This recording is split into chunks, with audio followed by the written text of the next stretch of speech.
Bonjour à toutes et à tous, c'est Lilian Alvarez et vous êtes sur le Podcast Tech.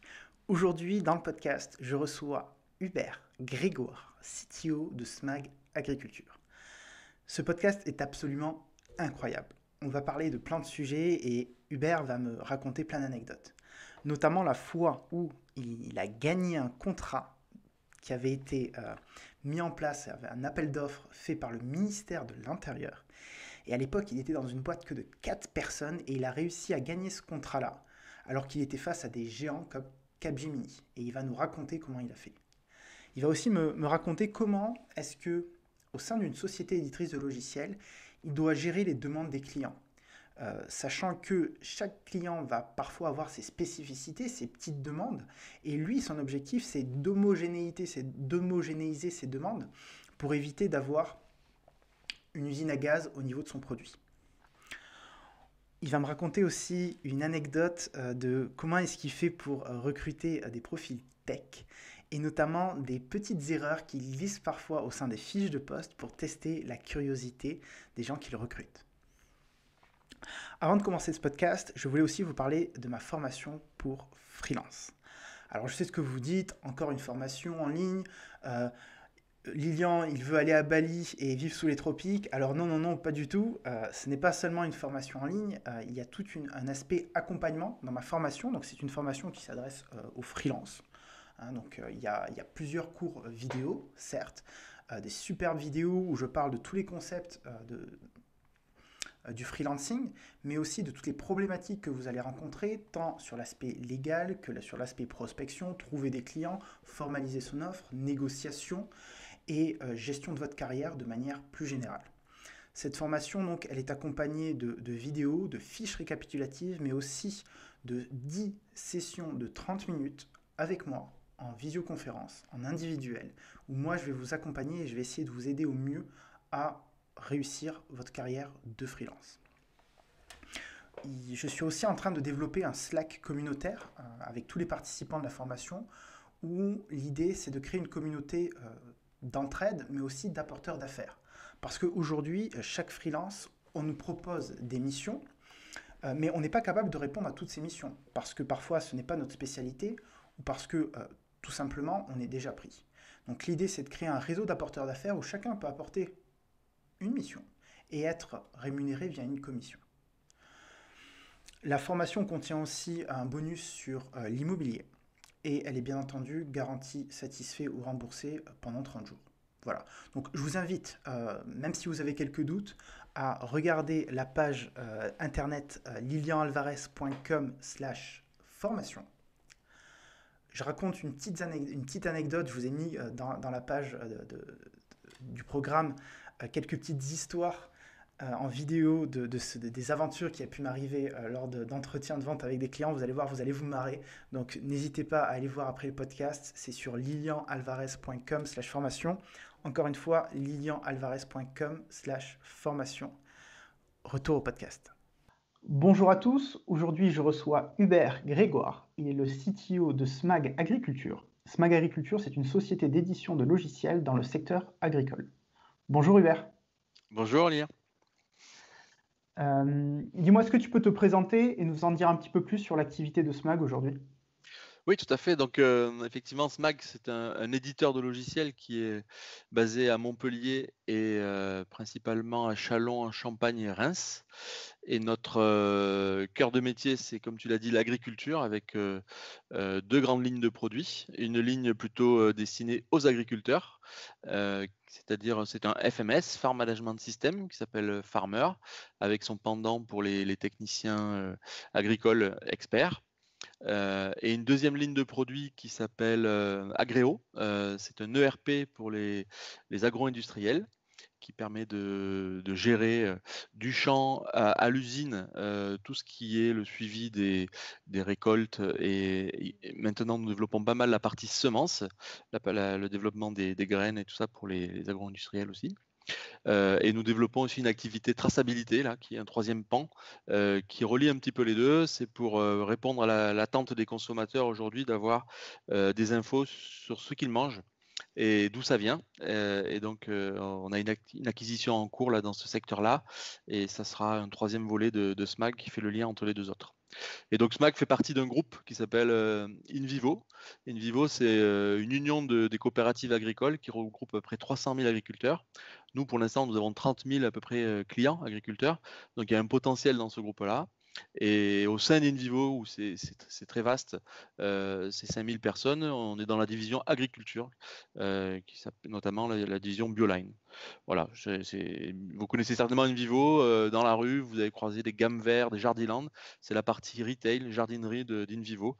On a une troisième partie, à plus de l'agriculture et du retail, on a aussi une partie wine, où on fournit du vin et du service dans la restauration notamment et la grande distribution. Voilà, pour faire simple. Donc SMAG avant était une entité, une PME, et ça a été racheté par InVivo? Tout à fait, ouais. En fait, SMAG, c'est la fusion au départ même de deux éditeurs qui s'appelaient Néotique sur Montpellier, Ma Ferme sur Reims, Chalon. Et ça a créé SMAG. On a aussi intégré d'autres filiales, Léa en Belgique, qui est un logiciel pour faire de la gestion des entreprises de travaux agricoles, et puis d'autres plus ou moins grandes. Donc c'est un conglomérat. Effectivement, pour que les acquisitions puissent se faire, et même l'intérêt que suscitait SMAG dans ce monde-là, le groupe InVivo s'est rapproché d'abord en participation, et puis à une acquisition totale entre 2014 et 2016, je ne vais pas dire de bêtises, pour devenir propriétaire à 100%.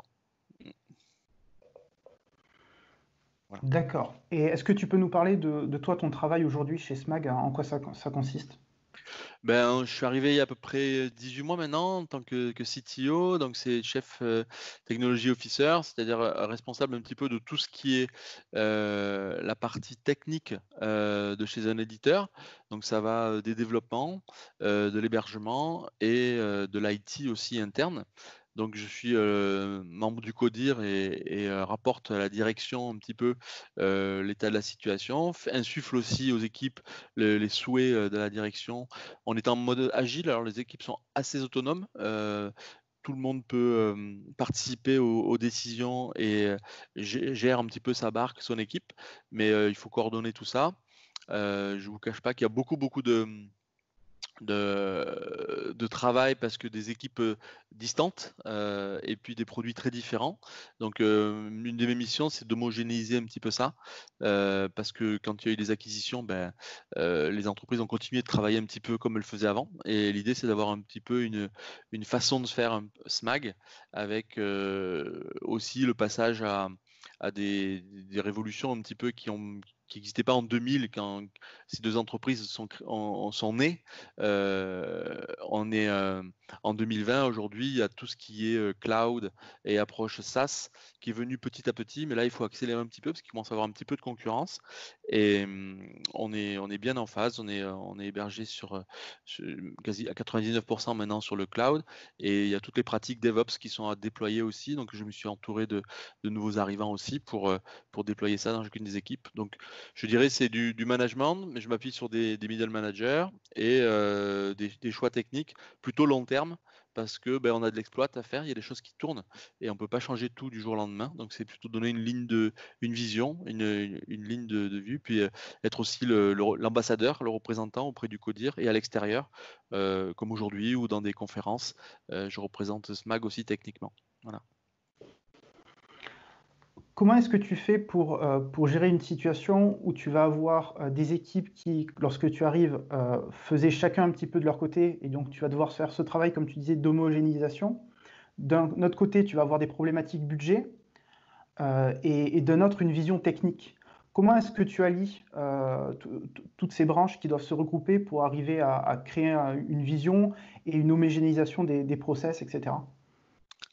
C'est pas simple parce que effectivement beaucoup de contraintes, peu de liberté en fait, parce que la première contrainte, c'est les clients, il faut que ça tourne. Le budget, tu as cité, et là, quand on arrive en cours d'exercice budgétaire, on n'a pas forcément trop les moyens d'agir. La deuxième année, on commence à pouvoir planifier des choses, donc ça, c'est intéressant. Et donc, effectivement, beaucoup de contraintes, et insuffler une nouvelle direction ou des choix, ça va se faire doucement parce que, on veut pas brusquer et deux, ben, on ne sait pas tout. Il y a l'histoire de 20 ans d'entreprise, c'est très compliqué, donc il faut quand même apprendre à connaître le pourquoi et où on en est. Le tout, c'est de se faire accepter aussi par les autres, pour que ce soit les développeurs, mais aussi dans l'équipe des architectes, etc., qu'on apporte tous son expérience dans les deux sens. Je suis beaucoup en écoute. On va dire que la première année, ça a été plutôt découverte, écoute, sachant que j'étais pas à 100% sur le poste. Je travaillais aussi un petit peu sur une mission sur Paris. On n'en parlera pas aujourd'hui, mais ça fait partie du groupe aussi, mais j'étais à mi-temps. Et depuis quelques semaines, je suis passé à plein temps là sur SMAG. Donc ça va aller mieux pour être plus présent. Et puis au niveau des choix, l'orientation, insuffler notre ligne directrice, c'est en fonction de ce qu'on a entendu, des tendances sans tomber sur les modes non plus, de pouvoir tirer quelque chose qui va sur l'horizon, qui va pouvoir se dérouler par étape. Et donc c'est assez compliqué, mais on va dire avec le temps, on y arrive, on voit des premiers résultats. Les clients le sentent aussi. On a des très bons feedbacks des dernières présentations qu'on a fait sur nos roadmaps et sur l'orientation qu'on prend. Donc des clients qui étaient partis pour une raison ou une autre chez la concurrence qui reviennent parce qu'ils savent qu'en ce moment ça bouge pas mal chez SMAC, donc c'est très intéressant. Je rebondis sur ce que tu dis. Donc, tu parlais de roadmap produit, etc. Comment est-ce que vous prenez ces décisions aujourd'hui de développer un produit plutôt qu'un autre? Est-ce que ça va être uniquement du feedback client? Il y a une notion toujours de budget. Comment est-ce que vous gérez cette situation-là? Comment vous prenez vos décisions?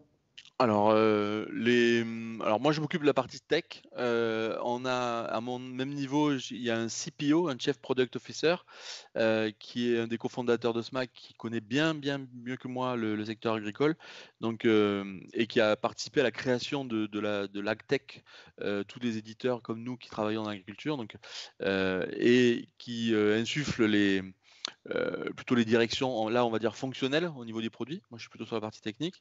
Et après, pour répondre à la question, au niveau des choix, ben, effectivement, ils viennent des clients, ils viennent de l'histoire et du réglementaire aussi, puisqu'on a une grosse partie du travail de l'agriculteur, c'est de répondre à des normes, à des conformités, etc. Et nos logiciels permettent de rester dans la norme tout en gagnant en productivité. Donc, si le gouvernement ou l'Europe change une réglementation, il va falloir qu'on adapte nos logiciels pour cela. Donc, je dirais un petit peu d'intuition par rapport au choix. On sent que, ben là, je parlais tout à l'heure de traçabilité, les clients demandent de plus en plus d'informations de d'où vient la nourriture. Eh bien, on commence à réfléchir à avoir de la trace sur des éléments qui sont pas forcément étiquetés encore, des éléments qui viennent du champ, des cagettes de légumes ou de fruits. On va avoir tout ce qui est réglementaire qui nous drive aussi. On a les clients qui veulent plus de ci, plus de ça. Alors attention, effectivement, il y a eu une époque où on cédait un petit peu à toutes les demandes et on veut prendre vraiment une démarche éditeur et être maître de notre feuille de route. Et puis on a des ambitions aussi à l'international avec des impacts sur le produit, de pouvoir gérer plusieurs systèmes métriques, gérer plusieurs langues bien sûr, et plusieurs réglementations. Donc ça veut dire aussi des choix qui font que on va un peu moins s'ancrer sur le franco-français pour être un peu plus large, quitte à faire des modules à part. Donc voilà, ça c'est le travail de mon collègue qui est plus sur la partie produit, mais on travaille de pair et fonctionnellement, quand on choisit d'aller vers le mobile ou on choisit d'aller de pousser un petit peu le desktop pour une raison ou une autre, ben, je dois aussi donner mon avis sur tout ça. J'entends dans ce que tu dis aussi que tu parlais de traçabilité des produits. Il y a aussi prendre en compte les besoins peut-être du client de ton client. Tout à fait. Alors, en plus, nous, on a trois intermédiaires, parce qu'on ne vend pas directement à l'agriculteur, on vend aux coopératives agricoles qui elles-mêmes sont distributrices de nos logiciels auprès des agriculteurs. Et effectivement, à la fin, quand on fait de l'agriculture, c'est pour manger. Et celui qui mange, c'est le consommateur, comme toi et moi, qui se retrouve avec ses fruits et ses légumes dans son assiette. Ben là, nous, il est très loin dans notre marché, puisqu'il y a tous ces intermédiaires entre. Par contre, les agriculteurs connaissent bien leurs produits, et c'est pour nous des interlocuteurs primordiaux parce que les utilisateurs, enfin en tout cas les consommateurs veulent savoir avec qui ils achètent, mais ce qui les intéresse c'est vraiment l'agriculteur, quel champ, quelles sont les pratiques, etc. On écoute aussi pas mal, on est en faisant partie du groupe InVivo avec des divisions comme justement retail avec du commerce de proximité. On va être capable d'avoir des infos terrain, des tendances, de qu'est-ce qui s'achète dans les magasins, etc. Donc là, la force du groupe joue beaucoup sur notre capacité à nous adapter.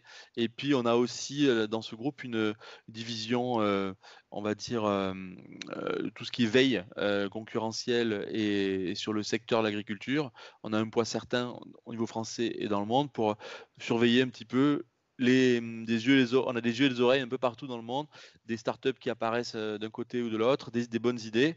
L'idée, c'est pas de copier, mais on se rapproche, on essaie de travailler ensemble avec d'autres sociétés. J'ai été au Brésil il n'y a pas très longtemps pour travailler avec un partenaire. Ce sera un partenariat, ce sera une acquisition, on verra. Mais en tout cas, il y a tous ces inputs qui viennent pour nos choix. Comment est-ce que vous décidez de lancer une acquisition, ou en tout cas une proposition d'acquisition, versus on va reprendre un petit peu les pratiques qu'ils font et entre guillemets copier certaines fonctionnalités de leurs produits et les implémenter chez nous? Ah ben là, c'est souvent des lourdes décisions parce que je dirais c'est le temps. Aujourd'hui, c'est pas le plus gros qui mange le plus petit ou c'est pas le plus fort qui mange le plus faible, c'est celui qui va le plus vite, qui mange les autres. Donc, en plus, notre marché agricole, il est très, très lié à la saison. Et donc, on rate une période clé dans la saison agricole, ben, on est bon pour attendre jusqu'à l'année prochaine. Donc je dirais que ça va être en fonction du temps qu'il faudrait pour intégrer la société acquise ou du temps équivalent qu'il faudrait pour développer la fonction, même si c'est pas, j'aime pas parler de recopier, à notre façon, plutôt de reprendre le concept plutôt à notre façon.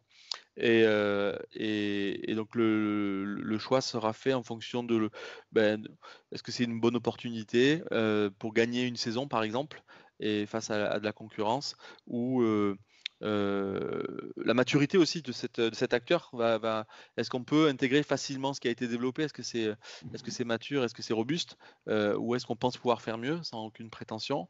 Donc voilà, pour l'instant, on a fait beaucoup de petites acquisitions. Et les développements que l'on fait sont plutôt des choses à long terme, des gros développements, de choses qui n'existaient pas sur le marché. Donc, c'est un mix, il n'y a pas de recette.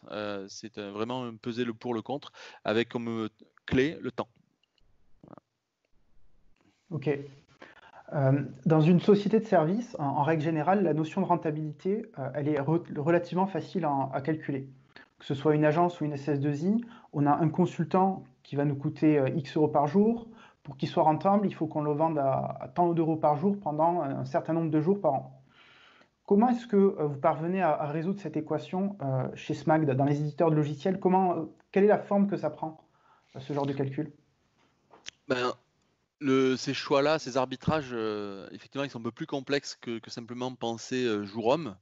Même si on va dire qu'on a 10 hommes, c'est pas si simple, on fait pas fois 10, c'est pas effectivement pas qu'une boîte de service, puisqu'on va investir sur du développement pendant un certain temps et qui va rapporter une fois que le développement sera terminé, et qui sera en production et que les clients l'auront acheté. Et donc il faut aussi compter au coût marketing, ce qu'on appelle les coûts d'acquisition, c'est-à-dire combien d'euros je vais dépenser pour faire que des clients ou des prospects achètent ma solution. Donc c'est une formule très très complexe, mais je dirais que le calcul, il part d'une étude de marché en regardant un petit peu les attentes. Il y a des clients potentiels pour cette solution-là? Ça va être aussi les feedbacks d'utilisateurs lors de conférences. On va tâter le terrain avec des webinars, avec des éventuellement du mailing. On regarde un petit peu lors de mailing si on aborde un sujet, si ça mord entre guillemets, et ça permet de se dire c'est un marché qui a l'air apporteur. Et on va avoir aussi nos clients eux-mêmes et des partenaires. Quand je dis partenaires, c'est les coopératives, les distributeurs qui connaissent bien encore plus proche du marché que nous et le groupe. Donc tout ça fait que voilà, on va avoir des entrées. La nouveauté ces 15 dernières années, ou 10 dernières années, c'est qu'on n'est pas obligé de développer le logiciel, dans son ensemble avant de le lancer. Et c'est ça qui coûtait très cher et qui était très risqué parce que le jour où on a terminé, peut-être que le marché a évolué, peut-être qu'on n'était pas tout à fait dans la cible et ça peut être très compliqué. En modèle SaaS et avec une approche itérative, on peut très vite sortir une version allégée de la solution, en freemium éventuellement, pour la compléter petit à petit avec des fonctions premium un peu plus avancées et naviguer à vue entre guillemets avec chaque release en fonction de des feedbacks des utilisateurs réels plutôt que de partir du papier et de faire de la théorie. Donc tout ça c'est le moyen de limiter ce risque. On va avoir aussi la possibilité de regarder éventuellement tout à l'heure je parlais d'observation dans le monde entier, etc., des choses qui se passent sur d'autres continents, parce qu'il n'y a pas les mêmes saisons ou les mêmes cultures sur chaque plaque continentale, et on peut par extrapolation se dire tiens, pour la vigne ça marcherait pas mal, pour le blé ça marcherait peut-être de cette manière-là, parce qu'on a vu que sur d'autres continents, des acteurs ont lancé des solutions de tel type sur d'autres cultures. Voilà. Donc c'est un peu de mimétisme, un peu d'observation. Il faut y aller progressivement. On peut le faire aujourd'hui en modèle SaaS où les clients, en payant ou rien ou très peu cher, peuvent avoir une solution qui répond à un besoin. Et au fur et à mesure, on rajoute des features. Et voilà, ça c'est quand même un enjeu très important qui change un peu la donne par rapport à avant. Donc c'est intéressant pour nous, mais ça permet aussi d'avoir des nouveaux acteurs, des startups qui partent de rien, qui viennent aussi sur nos terres. Alors qu'avant, un éditeur avait un peu son précaré et la marche était trop haute pour que quelqu'un vienne rentrer. Aujourd'hui, ça fait de nouveaux concurrents, mais c'est très stimulant. Comment est-ce que vous êtes impacté aujourd'hui par la crise du coronavirus chez SMAG? Parce que de ce que j'ai compris, moi, aujourd'hui, quand même, l'agriculture, elle continue de tourner, puisqu'on a quand même besoin de manger tous les jours. Donc, il y a finalement ce pan de l'économie-là, il reste actif, mais j'imagine qu'il y a eu quand même un impact de votre côté aussi, tant sur vos clients qu'en interne dans l'organisation de la société. Est-ce que tu peux nous en parler un petit peu plus? Oui, donc effectivement, on va dire on n'est pas les plus mal lotis, quand je pense aux restaurateurs et au tourisme, voilà. On a la chance d'être dans un secteur où il faut toujours faire à manger. On a un grenier français, des agriculteurs qui sont parmi les mieux, on va dire, les plus productifs, au bon sens du terme, d'Europe, avec des méthodes de travail qui font que on arrive à continuer de produire, et il y a un équilibre entre machinisme et besoin de ressources humaines qui fait que malgré la fermeture des frontières, ils arrivent à travailler. Là, on arrive aux périodes de récolte sur certaines cultures, ça va être un peu compliqué puisque beaucoup d'agriculteurs faisaient venir des travailleurs étrangers pour ramasser les fruits et les légumes. Et là, vous avez entendu parler d'une plateforme mise en place par le ministère de l'Agriculture pour faire appel aux gens qui sont en chômage partiel éventuellement ou qui n'ont plus de travail, pour venir aider les agriculteurs, puisqu'on n'accepte pas forcément des travailleurs étrangers. Puis les déplacements sont un peu plus compliqués et le logement aussi de ces personnes étrangères. Donc ça, c'est un impact sur la partie récolte, mais sur le gros de l'activité agricole, Le reste, je veux dire, ça se passe plutôt bien. La distribution, le transport fonctionne. Notre groupe est impacté un petit peu sur la partie jardinerie. Je sais pas, j'ai cité tout à l'heure Gamme Vert, Jardiland, mais en parlant de SMAG, nous, en tant qu'éditeur de logiciels, les développeurs étaient habitués à avoir quelques jours, un ou plusieurs jours par semaine de télétravail. Ben là, c'est du 100%. On est tous équipés en solutions digitales de visioconf, de travail, de tableau blanc et de suivi de projet. Donc, ça, je dirais, ça change très peu. Ce qui manque, c'est de voir les collègues un petit peu, l'ambiance du bureau. On est impatient de se retrouver, mais la productivité a été plutôt très bonne au tout début. Un petit moment de relâchement normal sur la durée. Je pense que j'ai lu ça, ça se retrouve un petit peu de partout. Donc, on essaye de mettre un peu d'animation sur nos conférences hebdo ou quotidiennes pour garder la bonne ambiance. Mais je dirais que voilà, par rapport à d'autres, l'impact est relativement limité.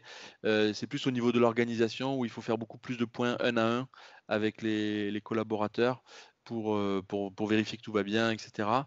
Et on s'est rendu compte qu'on a beaucoup plus de réunions aussi qu'on en avait avant, puisqu'il y avait des regards un petit peu informels ou des salut, ça va, qui suffisaient à checker un certain nombre de points et là qui nécessitent de prendre un peu de temps, une connexion, un rendez-vous.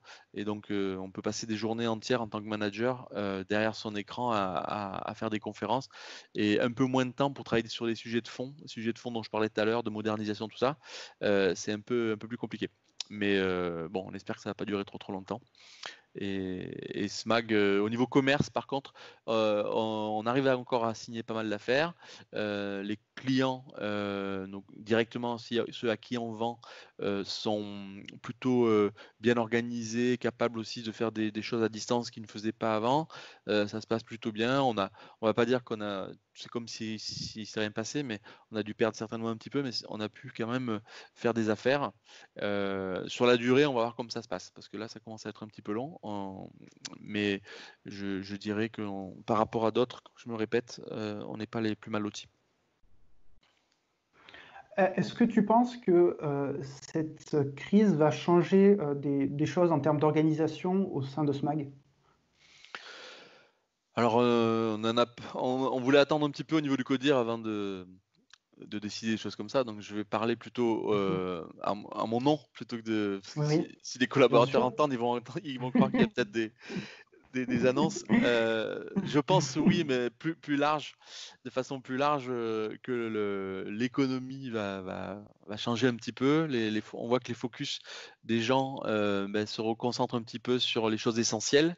Euh, les retombées qu'on va avoir chez SMAC, je pense, c'est d'autoriser peut-être un peu plus, peut-être le télétravail. On avait déjà en place avec une politique groupe très très bien faite, mais sans m'avancer, c'est une avis personnel. Mhm. Effectivement, on peut se dire que il y aura un peu plus de télétravail dans les mois, années qui viennent.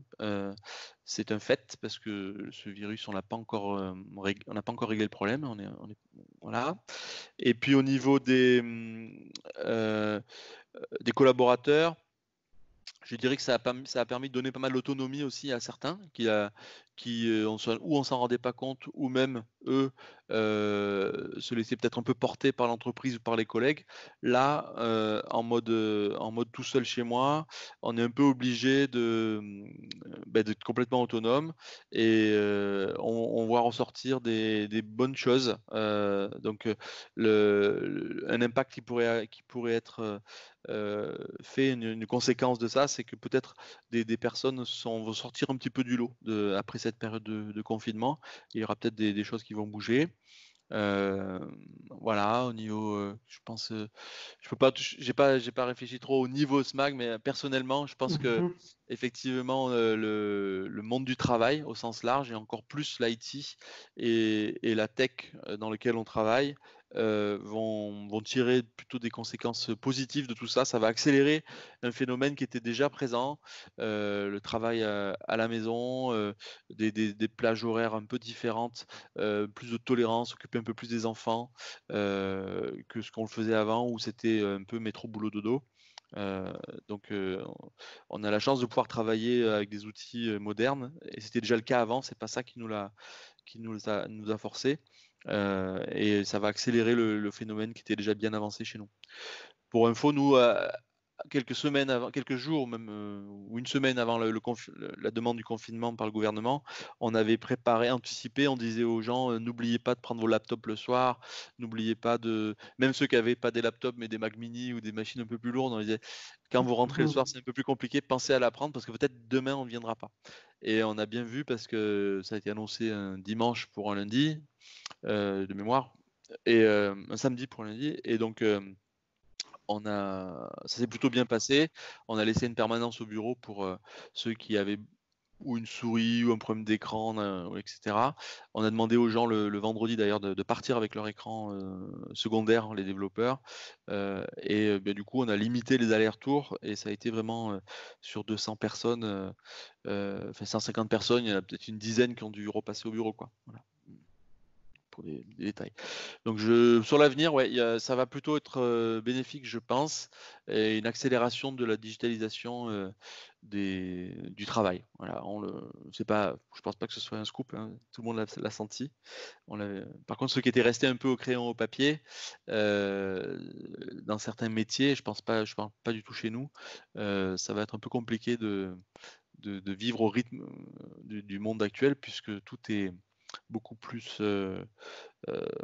rapide que de passer par les systèmes traditionnels, où auparavant, on prenait un coup de voiture, on pouvait discuter avec les gens, etc. Là, ça va être un peu plus compliqué. Tu as des industries en tête quand tu dis ça? Oui, il y a encore des métiers, je pense, qui étaient un petit peu arrêtés sur des principes du papier, de l'écrit. Alors c'est peut-être pas, il faut pas généraliser, mais c'est des gens, des personnes que je connais, ou dans le monde du légal, de la justice. euh, et on voit d'ailleurs qu'elle est plus ou moins à l'arrêt là. Ils traitent vraiment que les les cas je sais plus comment ça s'appelle, comparution immédiate, parce qu'il y a beaucoup de choses qui sont faites sur papier. La signature électronique n'était pas généralisée, et là, il va falloir qu'ils se remettent un petit peu en cause, parce qu'il va falloir qu'elle redémarre, la justice. Et je connais pas la réalité au sens national du terme, mais j'ai des infos plus par connaissance. Et puis peut-être aussi, c'est un autre pendant, mais tout ce qui est notariat, et même certaines banques ont eu du mal à se dire, on va pas à l'agence demain matin, et il va falloir faire tout à distance, parce que là aussi, c'est facile, on va dans ces institutions, il y a souvent des piles de papier sur les bureaux, et comment ça se passe maintenant, scanner tout ça, faire ça à distance sans contact. Voilà. Et la signature électronique, je rappelle, c'est une loi qui est passée en 2000, quoi, 99 au niveau de l'Europe et en France, et, elle n'est pas encore très très déployée. Là, certaines banques commencent à vous permettre de signer des crédits ou des choses comme ça à distance, mais ça devrait être 100%, quoi. Donc, il y a encore du travail. Tu as une grosse expérience d'expert technique avant d'occuper, si je puis dire, des positions un peu plus managériales. Qu'est-ce qui t'a motivé à faire cette transition? Alors malheureusement, en France, c'est un petit peu naturel. C'est-à-dire que pour évoluer, souvent, il faut monter un petit peu dans la hiérarchie. Après, j'ai pas fait ça avec un fusil sur la tempe, hein. Mais juste de comparaison, effectivement, aux États-Unis, on peut rester tech et monter un petit peu dans la hiérarchie sans trop faire de management, ou monter dans un codir et faire que des réunions et du PowerPoint. Moi, ce qui m'a motivé, en général, c'est plutôt le challenge. Je veux dire, voilà, tiens, j'ai jamais fait, pourquoi je le ferais pas? J'aime bien ça. Tout ce qui est nouveauté, en général, un peu de curiosité aussi, de voir comment ça se passe un petit peu quand on décide. Et pour le cas de Smack, par exemple, c'est d'aller vers une nouvelle techno aussi, et un nouveau secteur que je connaissais pas. Moi, j'étais plutôt open source, Java, etc. Et là, une grosse partie de l'asset est en Microsoft, .NET Core, etc. Et puis, je connaissais pas du tout l'agriculture. Donc, c'est voilà, tout cet côté curiosité, c'est ça qui m'a poussé là-dessus, sur la position que j'ai aujourd'hui. Toutefois, j'essaie de garder un pied dans la tech, que ce soit ou par la veille techno, en continuant de suivre des forums ou des tutos ou des podcasts pour me tenir au jour, et même pratiquer un petit peu, le soir quand j'ai le temps pour ne pas trop perdre, la main. En tout cas, pourquoi du management aussi? Parce que là, je parle beaucoup capacité de décision et technique. Le côté management m'a toujours plu, la relation humaine, que ce soit par la formation, que ce soit, les hommes et les femmes en général qui sont, l'essentiel d'une entreprise, hein. On a beau parler de n'importe techno, produits et cetera, s'il n'y a pas les hommes pour faire et qui soient motivés, et bien on peut rien faire. Donc le côté gestion humaine aussi, pour moi, est intéressante. En tout cas, moi, ce qui me plaît, c'est de tirer le meilleur de chacun, de continuer d'apprendre, de faire apprendre, et d'être un peu facilitateur en enlevant les embûches devant les équipes, parce que voilà, c'est toujours des problèmes à régler, et au plus on est haut placé, au plus c'est facile entre guillemets, puisqu'il suffit des fois de parler à son collègue en comité de direction, ou appeler quelqu'un dans le groupe, et on a les entrées pour ça. Donc voilà, moi c'est plutôt la curiosité au départ, et puis après l'envie de faire bien les choses, d'avancer. À quoi elles ressemblent aujourd'hui tes journées? Quelles sont les tâches, si je puis dire, ou les fonctions que tu vas occuper? Oula, donc c'est très, très varié. J'essaie, alors si je parle aujourd'hui pour être, factuel par rapport au contexte, on essaye le matin de suivre un peu les dailies, de chaque équipe. On a une quinzaine d'équipes chez SMAG, équipe agile avec un PO, un Scrum Master, des développeurs, un testeur, et chacune de ces équipes est autonome, fait sa vie à la review, jusqu'à la démo. Et dans cette période où on croise pas trop les gens dans les couloirs, puisqu'il y a plus de couloirs, on est tous à la maison, l'idée c'est qu'on s'est dit, que ce soit le top management ou le middle management, qu'on allait un peu s'immiscer dans les délits d'un commun accord, hein. C'est pas pour observer, pour fliquer, c'est juste pour sentir un petit peu, le terrain. Donc les matins, on essaye d'être dans les délits, 3-4, ça commence de 8h45 jusqu'à 10h, 10h, 10h15 la dernière, pour humer un peu l'ambiance terrain, voilà. Alors il y a des jours où à ces créneaux-là, je vais avoir des réunions, je pourrais pas le faire, mais j'essaie de le faire au moins 2 fois par semaine. Et puis, quand c'est pas le confinement, on essaye aussi de le faire un peu moins fréquemment, mais on va un petit peu dans les délits aussi. Après, on va avoir beaucoup de réunions, c'est un peu le mal français. Je travaille, je lutte un petit peu contre ça, mais on en a enlevé. Il y en a d'autres qui apparaissent, mais on va gagner. Donc après, des réunions de décision ou des réunions d'information. Donc on nous présente un nouveau projet, on nous présente, des choix à arbitrer. Il va y avoir aussi, des, entretiens avec des candidates. J'aime bien participer à la sélection des profils techniques. Donc même en ce moment, on a pu embaucher pendant le confinement deux personnes qui ont démarré. Donc tout ce qui est entretien technique et entretien d'évaluation, ce qui peut être par téléphone, Skype ou en physique quand on pouvait. Ensuite, une partie de l'après-midi aussi va être, ou en réunion ou en travaux brainstorming en codir. On va en une fois par semaine, où c'est un codir, un codg où on fait le tour un petit peu de chacune des activités, finance, dev, produits, heu, chacun des directeurs fait un petit peu, un état des lieux. Où on peut avoir aussi des séances de direction qui sont plus, des travaux, de prospective, ou d'évaluation on a parlé tout à l'heure d'acquisition, et cetera. Donc travailler en groupe avec mes pairs. Et puis sur la dernière partie de la journée, si je prends une journée type, je vais avoir, selon les jours de la semaine, il y a des reviews. On participe beaucoup aux démos des équipes. Donc 14 équipes aujourd'hui, ou 15 équipes, ça veut dire 15 reviews. Alors je ne vais pas à toutes. On est en train de changer, de mettre en place des méga démos pour en une seule fois voir tous les produits, plutôt que de devoir aller dans chacune des équipes. Et on va avoir aussi, des points individuels. J'ai 9 personnes que je manage en direct. Donc, j'essaye de placer dans ma semaine aussi des points bilatéraux en tête à tête. Comment ça se passe avec tes managers, comment ça se passe toi? On se projette un petit peu sur l'exercice prochain ou le trimestre prochain. Est-ce que les objectifs on les tient? Est-ce qu'on est, on décale? Ça peut être aussi de la bobologie. Ma chaise elle est cassée. J'ai mon PC qui déconne. Moi, je peux pousser un petit peu pour que l'IT accélère sur le changement de poste, etc. Donc voilà, c'est un peu d'humain, un peu de perspective, et puis du quotidien. Puis après, on a pas mal aussi de gestion de cas client à régler, que ce soit un client qui menace d'aller voir un concurrent, donc il va falloir le rattraper. On va faire des visites clients aussi. On va faire des démos sur les salons. On va faire voilà. Donc très très varié. Beaucoup de contacts humains. En fait, je suis rarement seul au bureau, dans mon bureau. Enfin, j'ai pas de bureau, j'ai un open space, mais devant mon écran, on est plus toujours accompagné. Et même aujourd'hui, ça veut dire en visio. Et les travaux de réflexion un peu de fond seul, c'est plutôt ou très tôt le matin, j'aime bien commencer tôt, ou en fin de journée au calme, après 18h, pour avancer un petit peu sur les dossiers de fond. Voilà.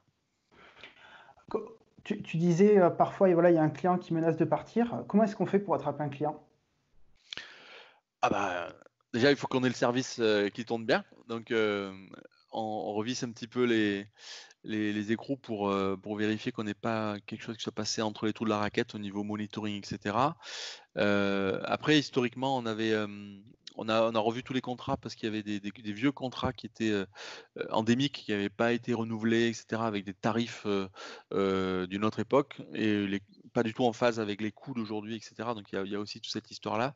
C'est quand on commence à remettre un peu les clients les contrats au goût du jour, les clients qui ne comprennent pas. Donc il faut simplement expliquer qu'aujourd'hui, une application moderne, elle ne tourne pas que en web. On a aussi le pendant mobile, on a aussi à gérer Android, iOS, ils veulent du temps réel, ils veulent des choses rapides. Donc ça veut dire aussi une infrastructure qui tient la route. Ils veulent que ça tourne 24/24, 7 sur 7. Alors on n'assure pas ça aujourd'hui, hein. On est plutôt sur les heures, les horaires 20h, 20h, 20h, 8h, pardon. Et une partie du week-end, parce que les agriculteurs travaillent beaucoup le week-end aussi. Ça change de mes activités précédentes. On n'a pas la possibilité le week-end de se dire on va tout péter et lundi personne n'aura rien vu. Ça travaille aussi le week-end. Donc ce que je veux dire, c'est que le client, il faut leur expliquer tout ça. Et dans l'histoire de SMAG, en fait, toutes ces nouvelles technologies sont arrivées. SMAG avait commencé avec le web de 2000, on va dire, et depuis, il s'est passé pas mal de choses. Pas mal de choses ont été mises en place sans qu'on l'explique trop. Et du coup, il peut y avoir des changements un petit peu de tarification ou de pratique. Et donc, il faut communiquer. Je pense que l'essentiel, c'est communiquer. Après, on avait aussi tendance à faire un petit peu du sur-mesure. Que ce soit des développements sur mesure ou des contrats sur mesure. Dans une approche SaaS, on va essayer d'homogénéiser tout ça pour avoir capacité de plus industrialiser facilement, que ce soit la facturation, que ce soit la, euh, la gestion au quotidien, qu'on n'ait pas deux clients différents. Chaque client est important et chaque client a sa valeur, mais au niveau de nos solutions, elles doivent être maximum homogènes pour faciliter que ce soit les perfs, les devs, les évolutions, la maintenance, etc. Donc, comment le rattraper? Moi, c'est juste en expliquant. Moi, plusieurs fois, je suis allé faire un petit peu le tour de grands clients pour leur expliquer ce qu'on voulait faire. Ça les rassure. Et puis tout de suite derrière, ils repartent pour une campagne avec nous, quoi. Tout à l'heure, tu disais aussi que tu étais très impliqué dans les recrutements, notamment des profils techniques. Comment est-ce que tu vas évaluer? Est-ce que tu as des questions auxquelles que tu vas systématiquement poser en entretien? Comment est-ce que tu te positionnes pour dire, OK, cette personne, elle va bien matcher avec l'équipe ou elle va pas matcher avec l'équipe, c'est la personne qu'il nous faut parce qu'elle a les compétences. Comment est-ce que tu évalues tout ça? Alors, je vais pas donner toutes les recettes parce qu'après ils vont pouvoir passer tous les tests. Mais, en gros, c'est la capacité d'adaptation de la personne, donc par son profil, par son parcours. On va voir si c'est une personne qui a un parcours lisse au niveau scolaire, etc. Après, est-ce que dans les entreprises, les premières expériences qu'elle a eues, elle a pu prendre un peu de risques ou avoir des difficultés qu'elle a pu surmonter. Donc ça, c'est une capacité très importante de résilience et des individus. J'aime bien aussi les profils un peu atypiques, du coup, des gens qui ont un parcours un peu plus chaotique, mais qui sont là aujourd'hui, devant moi. Donc ça veut dire que qu'ils aient fait telle ou telle école, créé une boîte, qu'ils se soient cassés la figure, qu'ils soient revenus pour venir faire du dev, par exemple, ou autre chose. Moi, je respecte beaucoup ça, et ça veut dire aussi que c'est quelqu'un sur qui on va pouvoir compter dans la vie, la société. Donc ça, c'est un côté humain, on va dire. Dans ce côté humain, je pourrais rajouter aussi la curiosité. Donc, sur les CV d'aujourd'hui, on voit plein de mots-clés et on voit si la personne, on va vérifier qu'elle connaît bien ces sujets ou si elle les survole. Mais le fait déjà de les citer, ça veut dire qu'elle est curieuse, qu'elle sait que l'informatique, ça ne se résume pas à un framework ou à une techno. D'être conscient qu'il y en a plein, déjà, c'est très bien. J'ai une anecdote sur ce sujet-là, c'est que à un moment donné, alors c'était pas chez SMAC, c'était mon expérience précédente, on cherchait quelqu'un un peu justement capable dans la prod d'aller chercher les bugs ou les problèmes les plus au fin fond du système. Et j'avais posté une page internet avec un acronyme qui voulait rien dire. Je dirais voilà, de mémoire TVM, je dis n'importe quoi. Et j'avais fait un tvm.co, un site. Et dans mon annonce, j'avais mis connaît la technologie TVM. Je cherche quelqu'un qui connaisse ceci, ça, dont la technologie TVM. Et ben, il y en a plein qui ont postulé et qui sont jamais allés, qui n'ont jamais tapé sur Google TVM, puisque je les voyais arriver, moi, les gens qui venaient, qui cherchaient, et sur cette page-là. Et sur cette page, j'avais dit, si vous êtes arrivé ici, c'est bon pour l'entretien. Et donc, ce qui est intéressant, c'est que sur peut-être 10 candidats que j'avais filtrés, il y en a peut-être un ou deux qui avaient tapé, qui m'avaient dit c'est sympa votre truc, on y a cru que c'était une vraie techno, et ils tombaient sur la page. Donc voilà, donc la curiosité pour moi, c'est que ça peut apparaître sous la forme de plusieurs technos diverses ou des hobbies, même dans les hobbies, on peut voir des choses qui font ressortir une certaine curiosité. La soif d'apprendre, donc quelqu'un qui continue à se former. Alors quand c'est quelqu'un qui a bac plus 1, enfin qui a 1 an ou 2 ans d'expérience, je le pardonne, il sort de ses études et il est en début de sa carrière. Mais très vite, au bout de 3-4 ans, il faut continuer à se mettre à jour. On voit les technos qui avancent très vite. Donc demander aux gens quels sont les sites qu'ils fréquentent pour se tenir à jour. Alors, il y en a beaucoup qui vont me dire Twitter. Effectivement, sur Twitter, il y a plein d'infos, mais une vraie curiosité, une vraie soif d'apprendre, c'est aussi aller sur des sites un peu plus étoffés avec où on peut s'abonner ou gratuitement ou pas, capacité à avoir des petits cours de temps en temps pour se tenir à jour sur tel ou tel sujet. Donc voilà, quelles sont les sources d'information et de veille et de formation.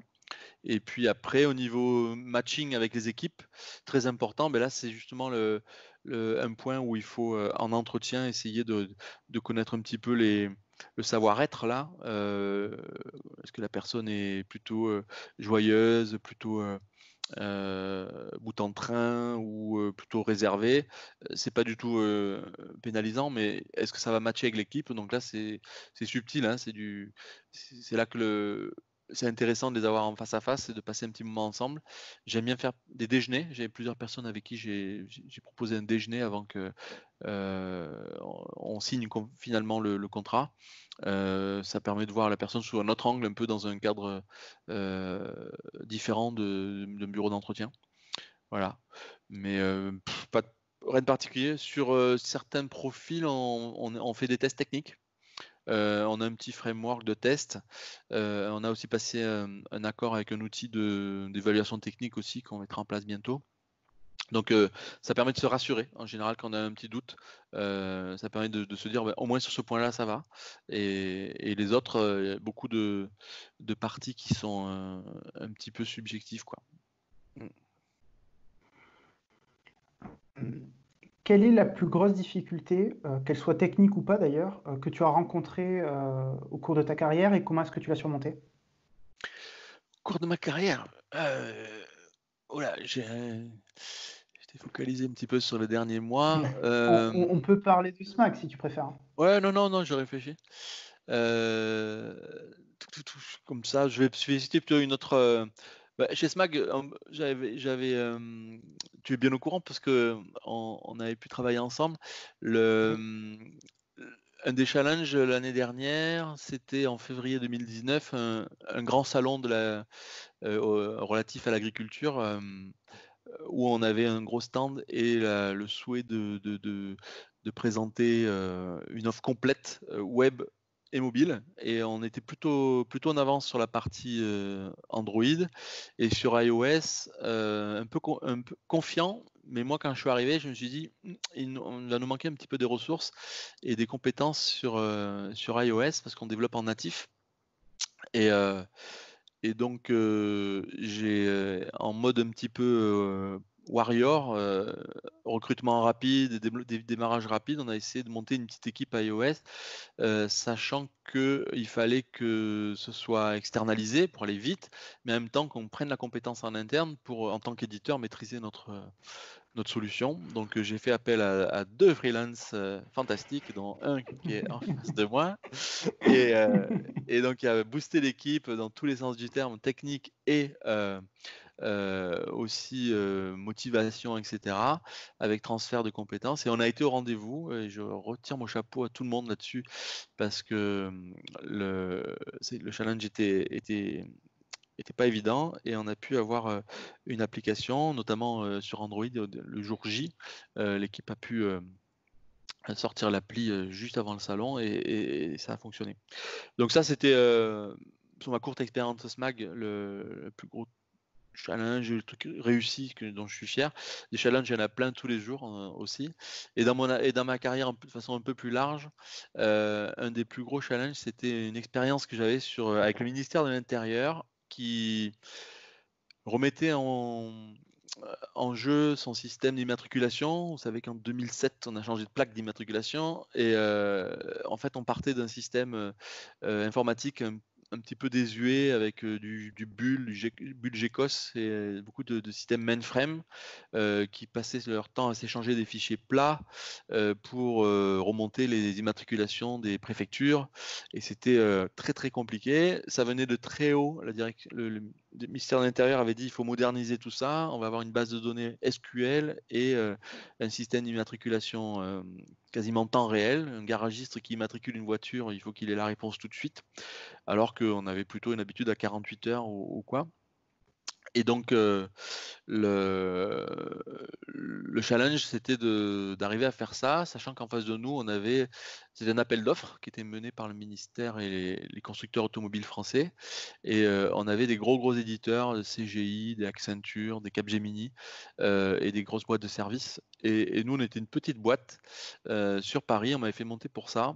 Et on a répondu à l'appel d'offres en montrant que c'était pas si compliqué que ça, que c'était le mot-clé, c'était les API et les web services, et que on pouvait faire des choses normalisées qui marchent, etc.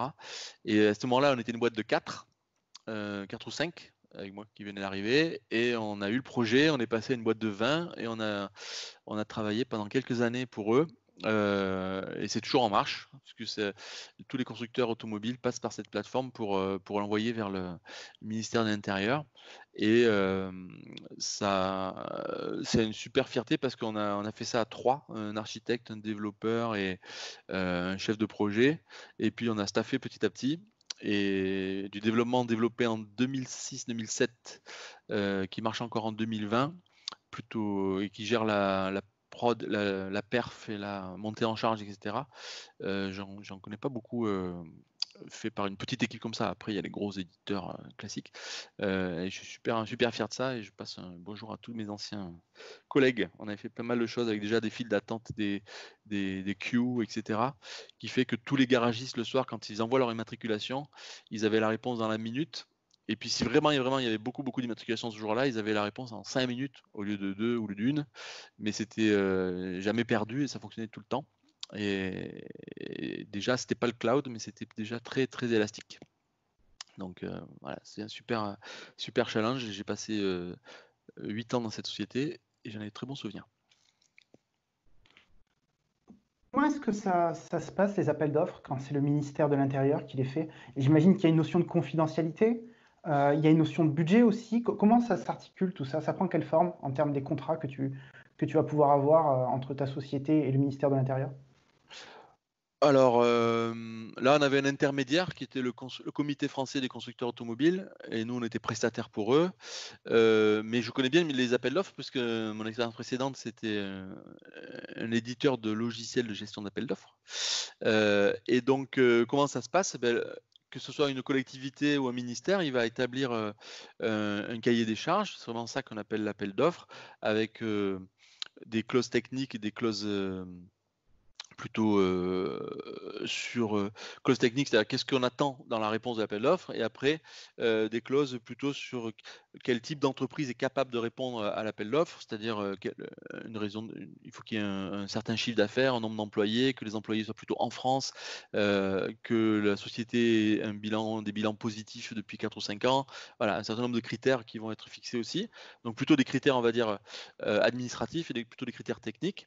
Et puis, c'est des gros pavés, en général qui sont fournis sous forme de l'appel d'offres, et la réponse à l'appel d'offres, c'est un pavé aussi gros avec des réponses à chaque point. Nous sommes une entreprise de tant de salariés, il y a 80 qui travaillent en France, et cetera. On va répondre comme ça, et puis on a souvent des annexes. Il faut rajouter, derrière, les extraits des bilans précédents ou des liens vers, un commissaire aux comptes, et cetera. Au niveau technique, on va souvent avoir besoin de présenter un diagramme d'architecture. Il va falloir faire tout ce qui est, c'est souvent des questionnaires en fait. Est-ce que la solution est multiplateforme? Est-ce que la solution est comment ça s'appelle, scalable, etc.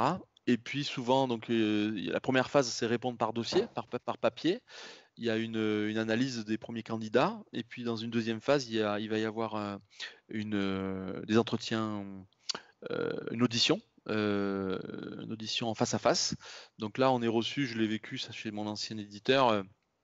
On est reçu par une petite commission, et pour le projet d'ailleurs, ministère intérieur, c'était le cas aussi. On a été reçu place Beauvau pour présenter notre sujet. Donc là, on a des experts en face de nous. Donc c'est souvent de la DSI ou les utilisateurs qui vont nous poser des questions. Et comment vous allez faire ci, comment vous allez faire ça. Donc là, il faut répondre sans c'est chronométré parce que chaque candidat va avoir le même temps, donc il faut pas trop rentrer dans les détails parce que il faut pouvoir couvrir tous les sujets. Donc le piège, c'est ça, hein, c'est de rentrer trop dans les détails et de pas répondre à un certain point. Et du coup, s'il répond pas au point sécurité qui était tout à la fin ou au point sauvegarde qui était tout à la fin, on a 0 sur ce point-là. Donc il faut, voilà, c'est un vrai examen. Et puis après, ils font leur tambouille interne pour mettre des notes. Il y a des critères qui sont connus, hein, les barèmes sont connus au départ. Mettre des notes en fonction des résultats sur chacun des points. Et puis on peut être en shortlist à la fin avec, ils nous demandent de faire une démo. Les 2 derniers retenus par exemple. Donc ça, j'ai des moments mémorables où on a fait des démos où c'était tout fonctionnait, où des fois il y avait un petit peu de JavaScript qui trichait un petit peu pour faire des choses qui n'étaient pas finies. Mais le temps de la mise en prod, on a eu le temps de le finir. Voilà, après derrière, on a souvent du délai, hein, entre le moment où l'appel d'offres il est validé, testé, enfin signé, etc., et le moment où le projet démarre. Ces gros clients sont jamais prêts tout de suite, donc ça laisse le temps de se mettre en marche, de staffer si nécessaire, de finaliser la solution. Donc c'est intéressant le monde des appels d'offres. D'ailleurs là, avec ce qui se passe au niveau coronavirus là, il y a des fois je me demande un peu comment ils font. Ils doivent court-circuiter certaines choses parce que il y a des commandes de millions d'euros qui se passent très très rapidement, et normalement au-dessus d'un certain seuil qui est très bas, qui est de l'ordre de 25 000 euros. Tout ce qui est au-dessus, les commandes de l'État au-dessus de ce seuil très bas sont normalement soumises à appel d'offres. Après, je pense que il y a une petite astérix. Dans le cas de pandémie, je pense pour aller vite, il y a des appels d'offres qui doivent être un petit peu court-circuités. Voilà. Ok. Et alors, je réfléchis, c'est vrai que cette histoire, elle est incroyable. Euh, Parce que oui, est-ce que tu es payé lorsque tu réponds à cet appel d'offres parce que vous devez y passer un temps qui est monstrueux? C'est une perte sèche pour la société si vous n'êtes pas rémunéré pour le faire, cette Ouais, construction de... c'est pour ça qu'il y a plein de gens qui ne répondent pas parce que le travail de réponse à appel d'offres, il est faramineux et du coup, il y a plein de sociétés qui pourraient gagner l'appel d'offres, mais qui le font pas parce que, l'engagement, il est trop important. Donc ce qui peut être remboursé, d'ailleurs ça se négocie. Il y a les appels d'offres qui le savent pour écarter personne, ils disent que le temps passé, enfin il y a un forfait qui va être, calculé pour les candidats qui arrivent au niveau 2 par exemple, pas au premier niveau, papier, mais tout ce qui est déplacement, les frais de déplacement, la journée de déplacement et les démos, tout ça peuvent être payés. Donc ça, j'avais eu, à l'époque de mon employeur précédent, plusieurs, démos où ils nous avaient, fait un avoir, on va dire, sur les prestations futures, par rapport au temps passé. Et même le second, en général, celui qui était en shortlist, qui a passé du temps, qui est allé jusqu'à la finale, peut avoir son temps de démo et ses déplacements remboursés. C'est la moindre des choses, mais c'est souvent plus, hein, qui est engagé, hein. Alors il y a des grands j'ai travaillé chez GEM+, Gemalto maintenant, le fabricant de cartes à puce. Ils répondaient à des gros appels d'offres pour des ministères, par exemple le permis de conduire indien. Il faut faire enfin pas 1 milliard, mais 300 millions de permis de conduire avec une puce dedans et il y a un gros appel d'offres et donc là, vous imaginez que tous les fabricants de puces, que ce soit les Américains, les Chinois, les Français, on était c'est des projets de plusieurs années, hein, où il y a des allers-retours, on va montrer, on va faire des démos. Et, et donc là, la réponse à l'appel d'offres coûte plusieurs millions d'euros. Alors après, le marché, quand tu l'as, c'est plusieurs milliards d'euros. Mais Alors, alors, justement, c'est un petit peu ma question, c'est que aujourd'hui, à mon échelle qui est beaucoup plus basse, quand on est freelance, il y a deux fonctionnements, soit au forfait, soit en régie. Et quand on est au forfait, on doit s'engager sur un livrable. Donc il ne faut pas se planter sur l'estimation. Comment ça se passe sur ces gros contrats? On peut fonctionner en régie sur ce genre de dossier? Comment c'est géré le budget? ça dépend, c'est vraiment très différent. Il va y avoir des lots déjà. On n'a jamais tout dans un seul. Voilà, c'est pas parce qu'on a gagné le marché qu'on a tout. Le marché, il est découpé en lots, on peut avoir que certaines parties et d'autres vont avoir d'autres, donc ça limite le risque. Par rapport au mode de paiement, il va y avoir des modes de paiement à l'acte. Donc, tant que effectivement, ça peut être le nombre de jours passés avec des options derrière. Par exemple, je prends 100 jours de Lilian avec 20 jours en option si on n'a pas fini dans les temps. On va avoir aussi des solutions au forfait. Donc là, je paie, il faut que ce soit fini. C'est obligation de résultat. Donc c'est très très variable. Pour avoir travaillé dans les différents modes de marché public, le nombre de branches possibles, de combinaisons possibles est juste énorme et c'est pour ça qu'il y a des logiciels pour ça. Donc ouais, tout est possible. Aujourd'hui, tout est possible. En général, c'est plutôt borné. C'est-à-dire que je ne suis pas juriste des marchés publics, mais pour avoir traîné un petit peu avec eux, ce que dit un petit peu la loi des marchés publics, c'est que on veut savoir quoi, combien et combien de temps quand on passe un appel d'offres. Donc c'est toujours borné dans le temps, c'est borné au niveau économique et c'est au mieux défini dans ce qu'on veut avoir. Alors, c'est là que c'est le plus dur. C'est très difficile de spécifier un logiciel, on le sait bien. Vous imaginez quand c'est une administration qui doit le faire. Mais le principe du marché public, c'est que voilà, l'argent public doit pas être mal dépensé, donc il faut que le contrôle soit le plus strict possible, tant au niveau du délai et du périmètre, et du coût de l'argent. Donc, avant de répondre à l'appel d'offres, quand même, tu as une idée du budget qui sera donné Alors, à ce projet-là. selon les projets, effectivement, il y a une fourchette qui est annoncée. C'est un type d'appel d'offres où il y a une fourchette qui est annoncée. Après, on peut aussi faire un peu de lobbying, aller traîner un petit peu dans les couloirs de l'Assemblée, la mairie, la machin, pour aller sonder, puisque cet organisme, même s'il est public et tout ça, il a budgété plus ou moins sur l'année qui vient des choses. Il a dit, je vais faire des trottoirs, je vais mettre 100 000 euros de provision. C'est pas assez, tu fais pas grand-chose avec 100 000 euros, mais je dis n'importe quoi. Et après, il fait un appel d'offres. S'il arrive à le faire passer à 80 000, ben voilà, c'est le moins offrant qui gagne. Euh, si ça dépasse, il peut refuser le projet, le repousser à une autre année, et revoir sa copie. Ce qui coûte très cher quand même pour une collectivité ou l'État, c'est de faire un appel d'offres qui soit infructueux. C'est-à-dire qu'un appel d'offres où personne ne répond. Et là, on a passé beaucoup de temps côté administratif à préparer l'appel d'offres et il n'y a personne qui a répondu, mais ça coûte assez cher. Donc des fois, il ne faut pas trop chipoter sur les montants. Les entreprises sont raisonnables parce qu'elles ne vont pas mettre un prix trop haut de peur de se faire écarter pour des raisons budgétaires.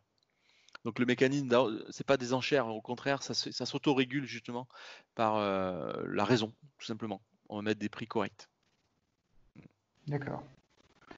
On arrive un petit peu à la fin de l'entretien. Dans Ok. mon audience, il y a de nombreux freelances qui nous écoutent. Est-ce que tu peux nous dire les points sur lesquels tu es attentif lorsque tu vas recruter une personne externe à l'entreprise qui va venir pour une durée limitée, pour faire une mission spécifique? Euh, que- Alors j'imagine que ça va rejoindre un petit peu les points sur le recrutement en général d'une personne, mais comment qu'est-ce que tu vas regarder? Alors effectivement, je pense que pour moi un freelance, ça a la particularité d'être quelqu'un d'expérimenté. Donc je vais le recruter un peu comme je ferais pour un senior chez moi, un senior dev ou un senior archi. Quand je dis senior, c'est qui vient avec un bagage et de l'expérience. Donc je vais regarder un peu ses expériences, ses succès surtout, parce qu'on peut avoir quelqu'un qui a beaucoup d'expérience, mais on se rend compte qu'il a tout à foiré quoi en fait. Donc j'aime bien qu'il me raconte un peu ses succès et puis côté malin, comment il a fait pour réussir ses dernières missions, parce qu'on sait qu'en informatique, c'est toujours il faut être un petit peu smart pour réussir. La capacité d'autonomie aussi, c'est quelqu'un qui va pas poser des questions tout le temps et qui arrive à se débrouiller. Je parlais tout à l'heure de curiosité et d'auto-formation. Ben, il faut que le freelance il soit aussi autonome de ce côté-là, donc voir un peu dans sa carrière comment il a rebondi quand Flash s'est arrêté ou telle ou telle techno sur laquelle il avait misé par exemple. Et puis s'il a les bonnes pratiques, il y a un certain nombre de mots-clés qui sont importants pour moi, notamment au niveau des tests. Donc selon la techno sur laquelle il est, que ce soit en Java, en .NET, en iOS, il y a un certain nombre d'outils de tests qui sont utilisés par la communauté et il faut qu'ils les connaissent, au moins le nom, au moins les minimums d'usage, parce que je demande beaucoup de qualité dans les solutions que l'on fait, et d'autant plus quand c'est externalisé, puisqu'il faut récupérer le code ensuite et que ça puisse être touché à la marge et qu'on puisse repasser des jeux de test pour pouvoir vérifier que ça fonctionne toujours comme avant. Donc voilà, donc pour moi, l'expérience réussit surtout, la méthodo au niveau test et l'autonomie, puis après, qu'il soit au goût du jour aussi au niveau des pratiques que ce soit agilité, DevOps, qu'on n'ait pas besoin de trop passer de temps à expliquer tous ces concepts-là qui peuvent être un peu descriptifs pour quelqu'un qui a travaillé euh, plutôt en cycle en V dans des éditeurs un peu à l'ancienne. Mais aujourd'hui, on a quand même euh, un panel enfin l'industrie soft tech, elle est quand même à jour. On a un panel de consultants et de freelance qui sont bien au goût du jour et en général plutôt c'est eux qui qui apportent ça dans les entreprises. Donc il n'y a pas de souci. Mais voilà, pour être synthétique, c'est la partie test, moi, qui m'intéresse beaucoup, puisque il faut bien comprendre que le code va rester, la prestation est finie, le code va rester, il faut qu'on puisse le toucher sans aucun risque. Est-ce que tu aurais des conseils pour une personne qui justement a un profil technique et souhaiterait occuper une place un peu plus managériale dans l'entreprise dans laquelle il travaille? Oui, c'est une question qu'on me pose de temps en temps. Je dirais qu'il faut vraiment penser, encore, je l'ai dit tout à l'heure, penser humain, donc écouter les gens, s'intéresser aux personnes, puisqu'on va devoir les encadrer. Et puis s'intéresser au métier d'entreprise pour pouvoir avoir une vision globale. La technique n'est qu'un angle de vue qui est sans dénigrer, hein, puisque je viens de là, qui est vraiment que partiel, hein, des choses. Il faut comprendre le métier et comprendre les humains pour pouvoir monter un peu plus dans les strates de l'entreprise.